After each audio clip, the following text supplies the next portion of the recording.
Hello दोस्तों। आज के इस वीडियो में पढ़ेंगे जीके का चौथा पार्ट, जो कि बिहार एसएससी और बिहार शिक्षक भर्ती दोनों के लिए बहुत ही मोस्ट इम्पॉर्टेंट है। चलिए शुरुआत करते हैं यहाँ पे पहले प्रश्न से। तो पहला प्रश्न यहाँ पे है, मौलिक कर्तव्य किस देश के संविधान से लिया गया है? मौलिक कर्तव्य किस देश के संविधान से लिया गया है दोस्तों? रूस के संविधान से लिया गया है। अगला प्रश्न देखेंगे दोस्तों, सरकार के प्रत्यक्ष कर कौन से होते हैं? सरकार के प्रत्यक्ष कर कौन कौन से होते हैं? जैसे आयकर, आयकर जो है प्रत्यक्ष कर है। संपत्ति कर, ये भी प्रत्यक्ष कर है। उपहार कर, ये भी क्या है? प्रत्यक्ष कर है। अगला प्रश्न देखेंगे दोस्तों, गिर राष्ट्रीय उद्यान कहाँ स्थित है? गिर राष्ट्रीय उद्यान गुजरात में स्थित है। अगला प्रश्न है दोस्तों, पेरियार, पेरियार अभ्यारण्य जो है वो कहाँ स्थित है? पेरियार अभ्यारण्य केरल में स्थित है। अगला प्रश्न देखेंगे दोस्तों, संविधान संशोधन की प्रक्रिया किस देश के संविधान से ली गई है? संविधान संशोधन की जो प्रक्रिया है दोस्तों, वो दक्षिण अफ्रीका के संविधान से ली गई है। अगला प्रश्न देखेंगे दोस्तों, भारत में दास वंश की स्थापना किसने किया था? भारत में दास वंश की स्थापना कुतुबुद्दीन ऐबक ने किया था।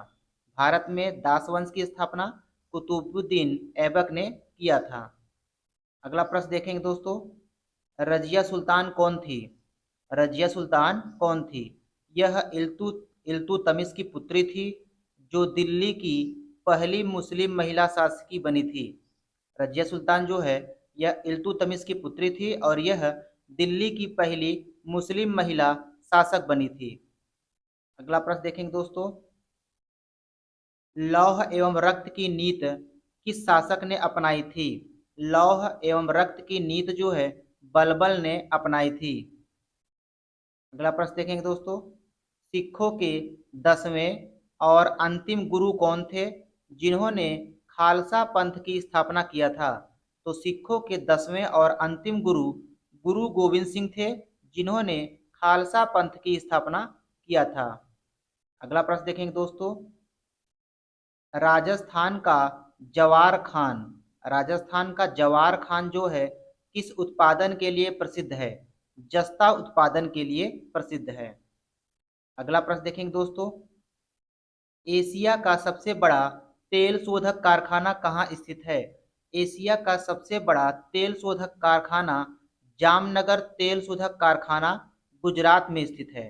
एशिया का सबसे बड़ा तेल शोधक कारखाना जामनगर तेल शोधक कारखाना है, जो कि गुजरात में स्थित है। अगला प्रश्न देखेंगे दोस्तों, गारो खासी जयंतिया, गारो खासी जयंतिया जनजाति कहाँ निवास करती है? मेघालय में। अगला प्रश्न है, अयोध्या किस नदी के किनारे स्थित है? अयोध्या जो है वो सरयू नदी के किनारे स्थित है। अगला प्रश्न देखेंगे दोस्तों, मौलिक अधिकार किस देश के संविधान से लिया गया है? मौलिक अधिकार जो है वो अमेरिका के संविधान से लिया गया है। अगला प्रश्न देखेंगे दोस्तों, संयुक्त राष्ट्र संघ दिवस कब मनाया जाता है? संयुक्त राष्ट्र संघ दिवस 24 अक्टूबर को मनाया जाता है। अगला प्रश्न देखेंगे, लोकनायक जयप्रकाश नारायण, लोकनायक जयप्रकाश नारायण जयंती कब मनाई जाती है? 11 अक्टूबर को। अगला प्रश्न है दोस्तों, टर्निंग पॉइंट, टर्निंग पॉइंट पुस्तक के लेखक कौन हैं? एपीजे अब्दुल कलाम हैं। टर्निंग पॉइंट पुस्तक किसने लिखा है? एपीजे अब्दुल कलाम ने लिखा है।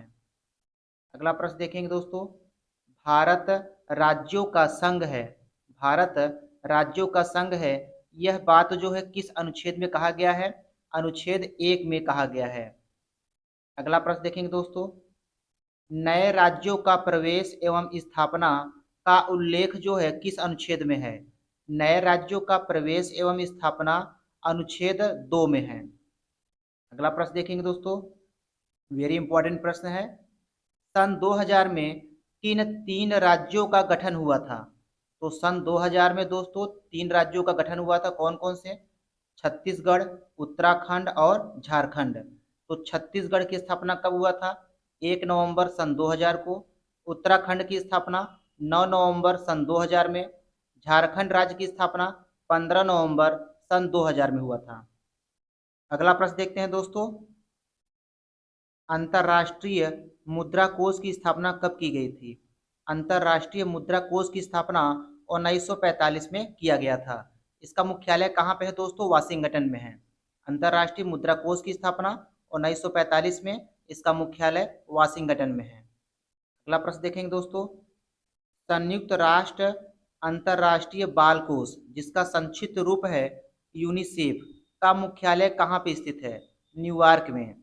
और यूनिसेफ की स्थापना कब हुआ था दोस्तों? 1946 में हुआ था।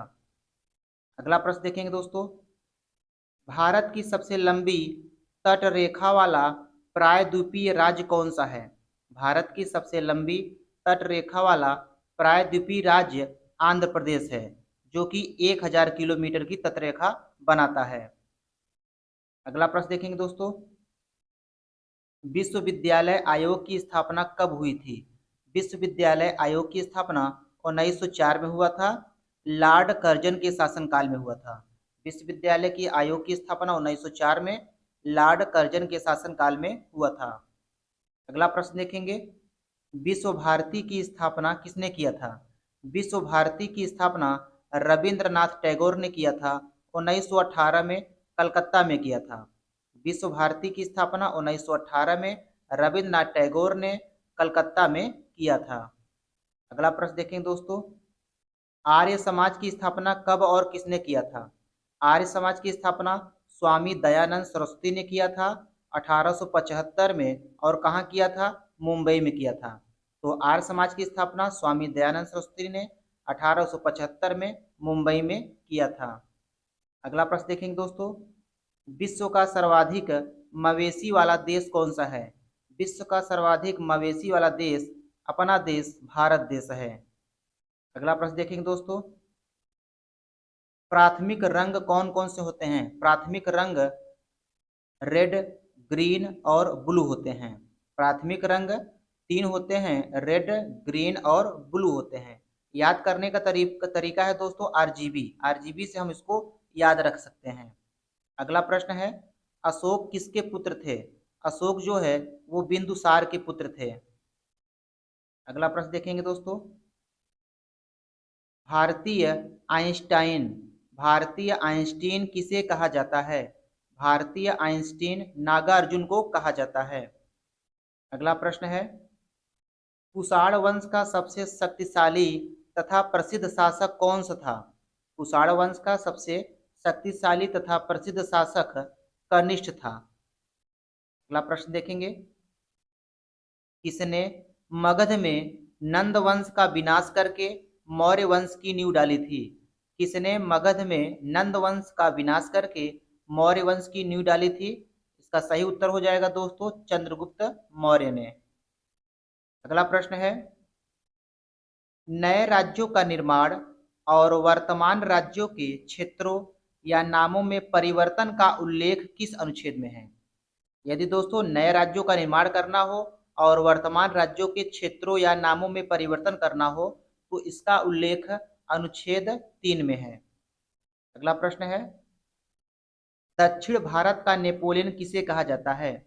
दक्षिण भारत का नेपोलियन राजेंद्र प्रथम को कहा जाता है, जो कि चोल वंश का शासक था। अगला प्रश्न है दोस्तों, भारत का नेपोलियन किसे कहा जाता है? भारत का नेपोलियन समुद्रगुप्त को कहा जाता है।